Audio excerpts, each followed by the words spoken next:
ہم سب کے لیے مبارک موقع ہے کہ اللہ تعالیٰ ہمیں رمضان کے استقبال کے لیے اللہ نے ہمیں مہلت دی، ہم زندہ ہیں، اور اللہ کرے کہ رمضان سب کو نصیب ہو۔ رمضان ایک خاص مہینہ ہے جو اللہ کی رحمتوں کو لینے کا ہے۔ اللہ تعالیٰ کا عرش پہلے آسمان پر آ جاتا ہے، جہنم کے دروازے بند کر دیے جاتے ہیں، جنت کے دروازے کھول دیے جاتے ہیں۔ یہ پہلے کسی امت کے لیے نہیں تھا۔ ان کا روزہ مشقت والا تھا، افطاری سے افطاری۔ ہمارا روزہ اس کے مقابلے میں بہت آسان ہے، سحری بھی افطاری بھی۔ ان کی نماز تراویح نہیں تھی، ہماری نماز تراویح ہے قرآن سننے کے لیے، قرآن کو زندہ رکھنے کے لیے۔ تو اللہ تعالیٰ کی طرف سے اعلان ہوتا ہے، 24 گھنٹے دن رات یہ اعلان ہوتا ہے، حل من مستغفر فاغفر له، حل من تائب فاتوب علیہ، حل من سائل فاعطیہ۔ یہ 3 آوازیں 24 گھنٹے چلتی ہیں آسمانوں پر۔ کوئی ہے معافی مانگنے والا، میں اسے معاف کروں، کوئی ہے توبہ کرنے والا، میں اس کی توبہ کو قبول کروں، کوئی ہے مجھ سے مانگنے والا کہ میں اسے عطا کروں۔ اور پھر ایک فرشتہ اعلان کرتا ہے، یا باغ الخیر اقبل، اے نیکی کے چاہنے والے زور لگا، آگے بڑھا۔ اور دوسرا فرشتہ اعلان کرتا ہے، یا باغ الشر ادبر، اے گناہوں میں ڈوبے ہوئے انسان واپس آ جا، اللہ کی چھاؤں میں آ جا، اللہ کی رحمت میں آ جا، اللہ کی بخشش کی چادر میں اپنے آپ کو چھپا لے۔ اور اس میں فرض 70 فرض کے برابر ہو جاتا ہے، نفل فرض کے برابر ہو جاتا ہے۔ اور حضرت علی رضی اللہ تعالیٰ عنہ علیہ السلام کا فرمان ہے کہ کوئی شخص ایک فرض روزہ چھوڑ دے، پھر اس کی قضا میں قیامت تک عملی نفلی روزے رکھتا رہے تو اس ایک فرض کو نہیں پہنچ سکتا۔ تو سارے دوستوں سے درخواست ہے کہ روزے کا اہتمام فرمائیں اور اللہ کی رحمت کو لوٹ لیں۔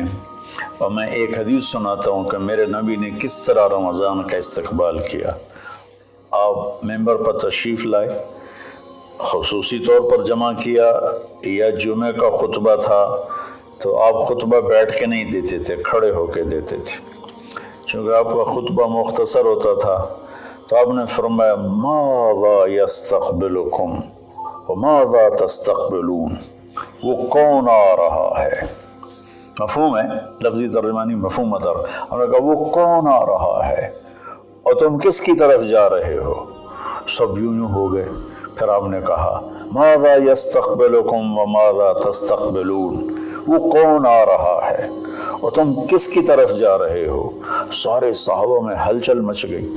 تیسری دفعہ، ماذا یستقبلکم وماذا تستقبلون، وہ کون آ رہا ہے، کس کی طرف جا رہے ہو؟ سارے پیچھے مڑ مڑ کے دیکھیں، پیچھے تو کوئی بھی نہیں، تو حضرت عمر رضی اللہ تعالیٰ عنہ کھڑے ہوئے علیہ السلام۔ انہوں نے فرمایا، یا رسول اللہ اوحی نزل، یا رسول اللہ کوئی وحی آئی ہے؟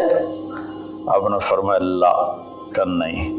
اعدو حضر، اللہ نے آپ کو آنکھ دی ہے دیکھنے والی، تو کیا کوئی دشمن مدینے کی طرف آ رہا ہے اور آپ نے دیکھ لیا ہے اور وہ ہم پر حملہ کرنے آ رہا ہے، ہم تیاری کریں؟ آپ نے کہا اللہ، نہیں یہ بھی نہیں۔ تو انہوں نے پوچھا، بھائی یا رسول اللہ کون آ رہا ہے؟ تو آپ نے کہا رمضان آ رہا ہے۔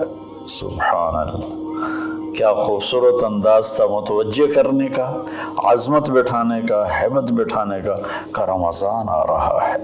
پھر آپ نے اس کے فضائل سنائے کہ اس میں جنت کے دروازے کھل جاتے ہیں، جہنم کے دروازے بند ہو جاتے ہیں، اور جنت کی حوریں اللہ سے دعا کرتی ہیں، یا اللہ اس رمضان میں اپنے نیک بندوں میں ہمارے شوہر ہمارے لیے منتخب فرما اور ان کے ذریعے ہماری آنکھیں ٹھنڈی فرما۔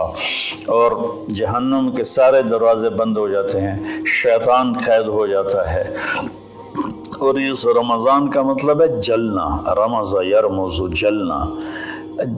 سارے مہینوں کے نام عربوں نے رکھے، محرم، صفر، ربیع الاول، ربیع الثانی سے لے کر آخر تک۔ رمضان کا نام اللہ نے قرآن میں لکھا، شہر رمضان الذی انزل فیہ القرآن، کہ یہ عرشوں پر اس مہینے کا نام تھا وہ رمضان۔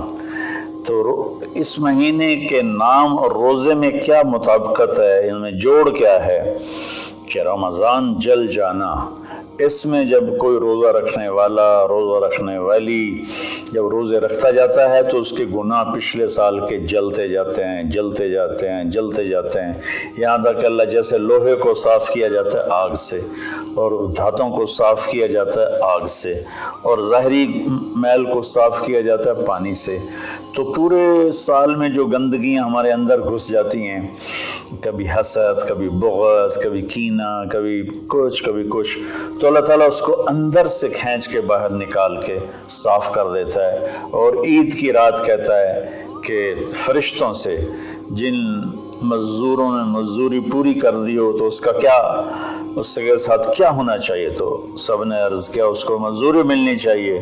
تو پھر اللہ تعالیٰ فرماتے ہیں تم گواہ رہو، میرے بندوں نے دن میں روزہ رکھا، رات کو قیام کیا اور میرا قرآن سنا، میں اس مزدوری کے بدلے ان کے سارے گناہ معاف کرتا ہوں۔